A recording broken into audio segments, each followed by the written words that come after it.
So now I've got this. I'm also recording. Some other events that are going on. This is an old pad here. There is an organization called Family Council. They are doing a meeting called Building a Foundation of Biblical Worldview and Statesmanship. They're going to be meeting at the City Center in Little Rock. That's Thursday and Friday. You can visit their website, and I'll post a link to it. I just got a message from Steve Bannon's organization regarding, they're mainly talking about a lot of the stuff that's happening regarding Trump indictments. I forget how many ridiculous indictments he's up to now. It seems like every time they find something else corrupt about the Biden family, they decide to indict Trump. There's actually a graph I've seen that shows a timeline of every time they found something else about Hunter Biden. It turns out there was an indictment of Trump like the next day. And what you can do about that, not really much. Unfortunately, there's a lot of corruption within our, or what you would call the Justice Department, and it's just been rampant, and it looks like it's going to keep going on. The FBI, our Central Intelligence Agency, the CIA, a lot of our judges have just been basically globalists, advancing their own agenda. So that's kind of what we're stuck with regarding that issue. I mean, if you put enough people, put enough pressure on the court system, it can do the right thing. We saw that with the overturn of Roe v. Wade. What happened there is concerned citizens in Texas found a way to bankrupt Planned Parenthood. And so because of that, they forced a lot of local people were waking up and going, oh, I need to contact my local legislature. I need to get involved and fight that effort and, make them pass these type of laws. Well, the globalists don't want conservatives to organize, especially on a local level. So they took it off the table by getting rid of Roe v. Wade in the Supreme Court. That is what really happened. Is political pressure forced that, and specifically the law that was pushed in Texas. It should be noted that while Texas was able to push those laws, we weren't able to do so in Arkansas, in part because of our rhino governor, Asa Hutchinson, who stopped that law, and several more abortions happened in the state because of that. So if he ever makes it to the debate stage, or when he makes a comment in his fake run for president, claiming that he's there to fight, that he's pro-life, that's a lie. He's only pro-life when there's basically no other choice and he has to do it. When it came down to actually defending the unborn, he dropped the ball on that.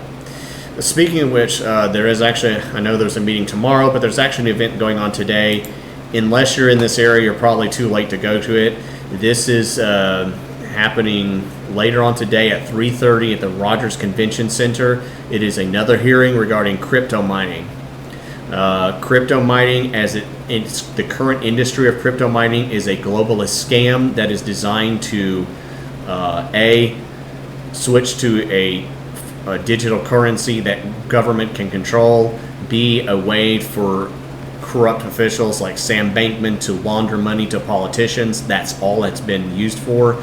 Its original founding may have been a way to get away from the Federal Reserve System and bypass some of the taxes, but the way the industry stands right now, the only people that can access it are the ones that have enough money and power to build massive servers that take up a lot of resources.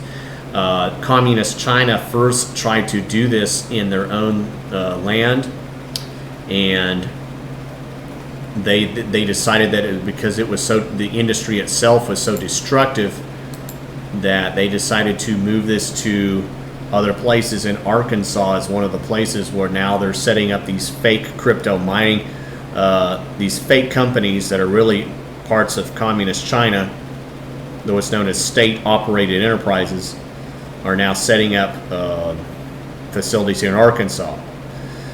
This meeting will, among other things, the repeal of the Act 851, the bill that was passed in a Republican supermajority that blocks state and local governments from being able to do anything about these communist China-backed so-called companies that are setting up these crypto mining facilities. If you go to Boone County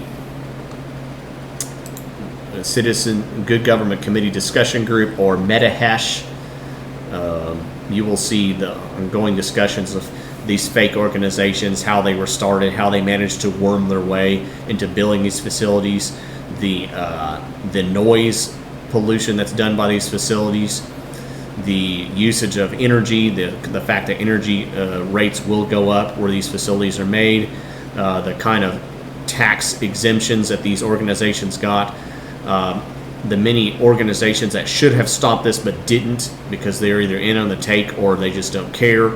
All of our Arkansas, departments of energy, our chambers of commerce, our economic development groups, all of them failed in stopping these crooked Chinese-backed organizations from building these facilities.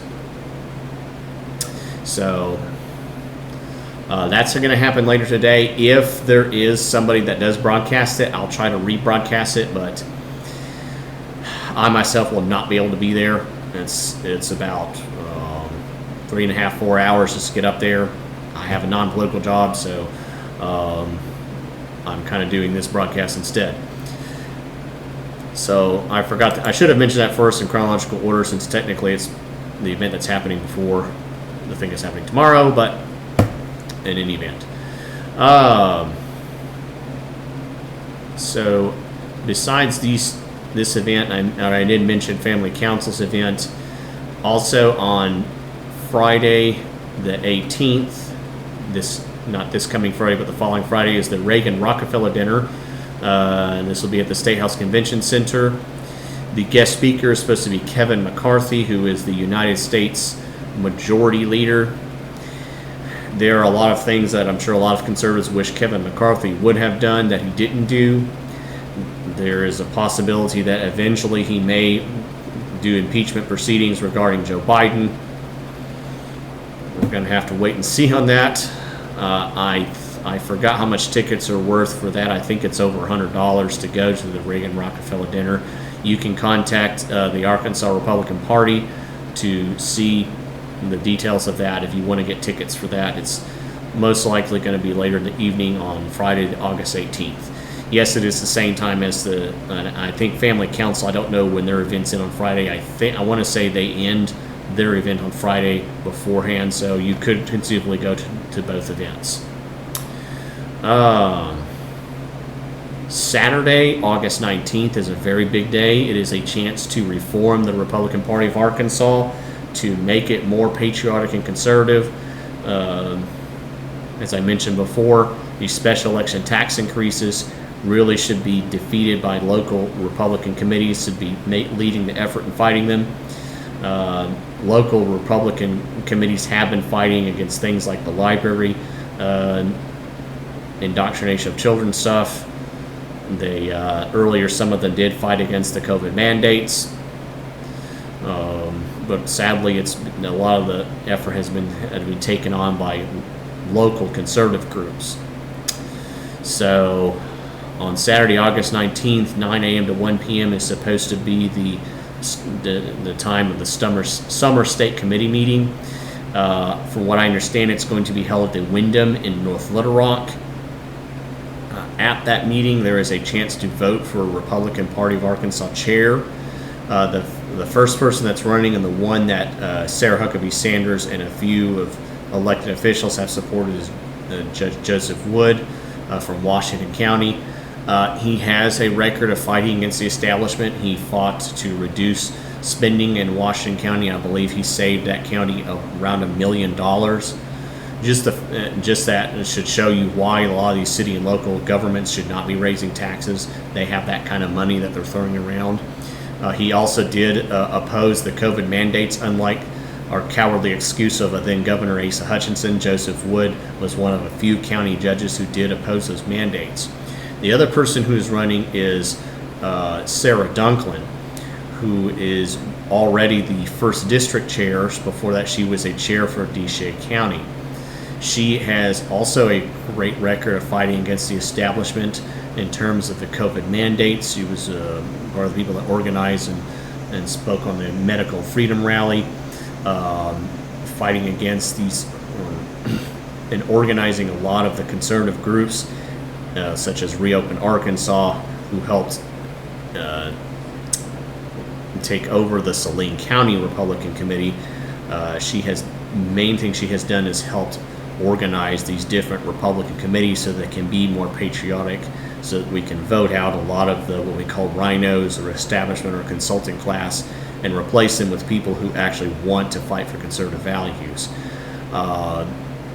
Based on the actions and the resume, Sarah Dunklin is the best choice for that position, because again, she does have the better resume in terms of dealing with these many committees, and as being a Republican Party chair. Probably the only two people I could think off the top of my head that would be close to her resume would be Jan Morgan, who she had stated earlier in the meeting that some people had asked her to run. She is the organizer of 2A Women and has fought for a long time, mainly on gun rights, but on other issues as well. Has also been a candidate for office. She ran against Asa Hutchinson and against Senator John Bozeman. Great organizer, but she has stated, there was a bug on me. That was not an app, that was a gnat that I just managed to kill. So, anyway, she's a great organizer, and I think if it were between her and Joseph Wood, I would probably pick Jan Morgan. But Jan Morgan has stated that she is not running for Republican Party chair, and in fact, she stated that she supported Sarah Dunklin.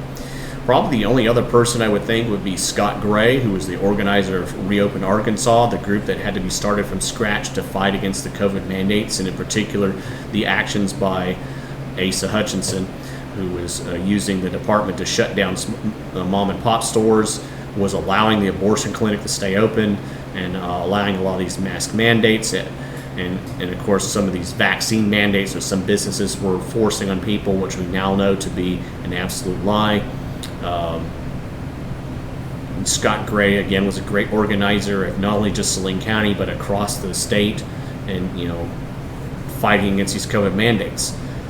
I think he would be great for RPA chair. However, he is not running, and in fact, he has announced he is supporting Sarah Dunklin for chair. So anyway, that's happening Saturday, August 19th, 9 a.m. to 1 p.m. Probably the other big event that I want to mention is September 11th in Little Rock. There is going to be an effort by the Arkansas Voter Integrity Initiative to deal with, it's a court case that's happening. It is at, and they posted it here because I asked it. It's going to be heard by Judge Tim Fox, who has been a problem in the past regarding conservative issues. He is Judicial Division 6 of the Judicial Circuit. This case has been bounced around, but it deals with, I'll try to read this. They're making a case for the restraining order on the use of barcodes in elections. Right now, if you go vote and you use a machine, all you get is a barcode stating how you voted. Now, the machine will display something, but voters are not able to verify their votes before casting them because you can't read barcode. And the machines don't count any readable portion, they only count the barcode. So if you have a program that can display a false information from a barcode, which you can even program on election day, and then you can even have turn off when they do audits, you can cheat the system. Nobody knows how to read barcode, and even if you had a laser scanner that did, again, if you have a system that can program it to where it displays one thing, but then it counts the vote when it is transmitted to the Secretary of State, you can steal an election. So right now, as it stands, you cannot verify your vote with a machine. I urge people to always use paper ballots. Do not use the barcode system, because again, it can steal from you and you wouldn't even know it.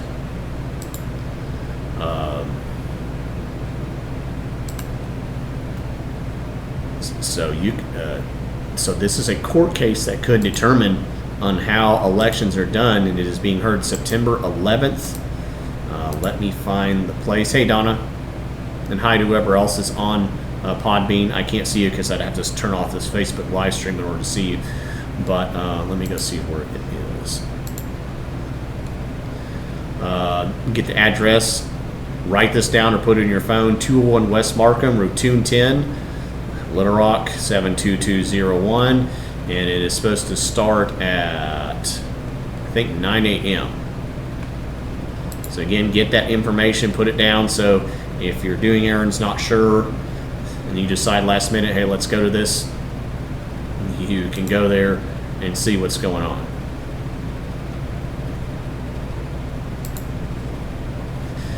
It's a funny meme here. Other than that, that's mainly the things I was going to talk about. Just a whole slew of events that are coming up. One's going on today at 3:30. If it happens, I will try and live stream that.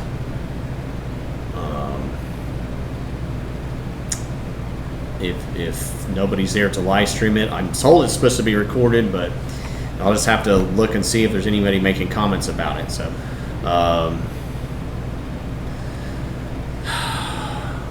I guess one other thing I want to mainly rant about is there are presidential debates. I believe Americans for Prosperity may have a watch party, but I'll have to track that down. I know it's not going to be my next week, so on next broadcast I'll try to talk about the details of that. One thing I want to talk about right now, the presidential debate is pretty much a joke. One of the jokes in this is Asa Hutchinson. He is primarily funded by this organization called WinRed. I'm not entirely sure who WinRed is. I've gotten some messages that they may have been some kind of Republican consulting group that sends out surveys.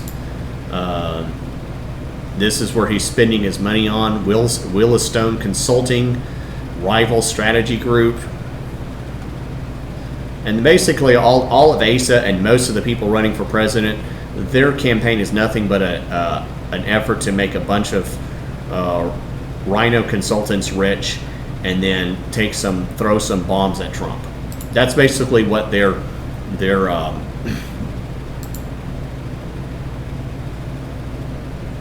that's what mainly their so-called campaign for president's for. And they put name recognition so that they can be either a news contributor or some executive on some rhino or globalist organization. A lot of people think Ace is just doing this so he can become an executive for Walmart. This is the guy that's running ASA for America, or seems to be the main manager, Robert K. Burgess. Here's his Twitter page.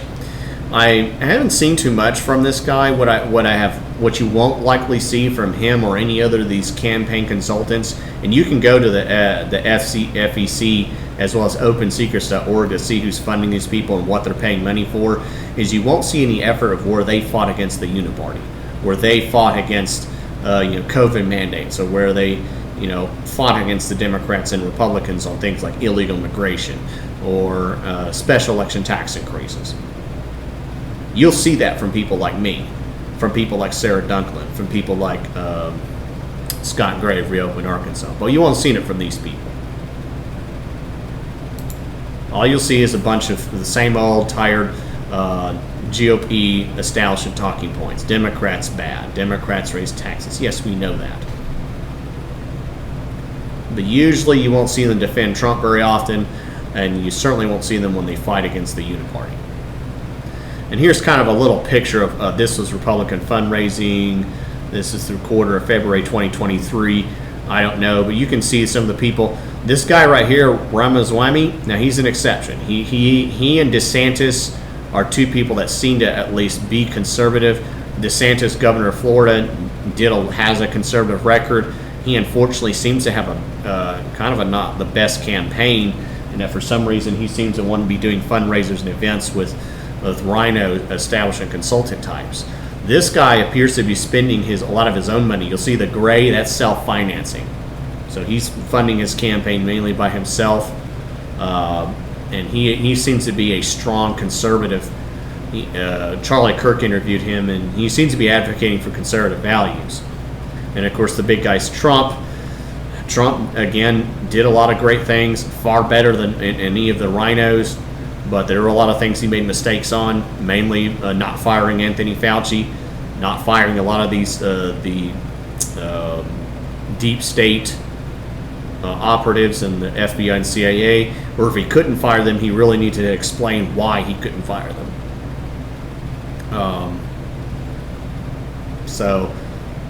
And obviously had his election stolen from him. Again, between these three, I think probably either DeSantis or Ramaswamy would probably be a better president, but of course there's the factor of who can actually win. Again, I think Trump did a lot of great things. He would be 1,000 times better than Pedo Joe or the hoe of San Francisco, Kamala Harris. And far better than any of these other rhinos. Haley, I'm sorry, is a rhino. Scott, overall pretty good guy, but no chance. Chris Christie is a rhino, governor of New Jersey. Pence, obvious rhino. There was a recent ad of him. I wish I could show it. It's of him supposedly pumping gas while he's talking about gas prices, which everybody in the world knows about, so it's stupid and pointless to try to talk about that. But it turns out he doesn't even bother to pay or press any button. He just takes the gas pump and put it in the truck. I don't even think he pumps the gas. So why are you there pretending to pump gas when you're not? I don't know who Suarez is. There's Hutchinson. I'm sorry, folks. I'm pointing at a graph and I forgot to show here. Here's the graph that I'm talking about. There's old Hutchinson right there. Last time he wasn't even raising as much money as Pence. Larry Elder's a great guy. I wish he would run for a position in California, but he's not going to get the financing. Radio show host. I think he was probably robbed of the vote in California based on all the fraud there with the illegals. I don't know who Hurd is. But anyway, again, a lot of these people, they're running just to enrich a bunch of consultants. I just showed you there was just some images of some people that were doing that. But anyway, I've got to about end this stream. I've got some non-political stuff to do, yard work, non-political job. You can find me at Just the Right Angle. There's some links I'm going to post on Podbean later on as well. Actually, I think it's on my Podbean comments, and I'll post it on Rumble as well. Links to find me, links to find more projects. I'm on Cash App, Kenny, Arkansas, Ko-fi, Fundly. Do have an Amazon link, and I'm on PayPal, Bubblekin Managua. And then these are some organizations that I like to promote that are fighting for your freedom. I'll just list them off. Arkansas Voter Initiative, arkansasvii.org. Arkansas Transparency in Government, ARTIG, they're the group that protects FOIA. ARKTIGG.com. ReopenArkansas.org, MomsForLiberty.org. They have several chapters here. They've had to pick up the slack for fighting for mainly school rights. And of course, again, some of your local Republican Party groups may not be present, or if they are, don't want to be involved. ConduitNews.com, FamilyCouncil.org, I'll mention them. SecureTheRepublic.com, also group SecureArkansas.com. They're the group that's been fighting against the crypto mining. Again, I wish the local Republican Party, I think the Boone County GOP has been a part of that fight, but I know in a lot of cases the local GOP just kind of failed. Podbean.com, Doc Washburn. If you type in Podbean, Doc Washburn, he used to be a radio show host here, and then he had to switch to Podbean due to the COVID mandates. And then the Kernel of Truth on podcast, Colonel Conrad Reynolds. That's his broadcast. He's if you type in Arkansas VII, Arkansas Voter Initiative Integrity, you should be able to find him. And other than that, find me again at Just the Right Angle on Rumble, Podbean. I do have some, of course, old files on Keep Arkansas Legal. On multiple broadcast networks, I'll try to do a better job of broadcasting them. But other than that, I think that's about it. If there is nothing else, find a way to get involved and have a good day.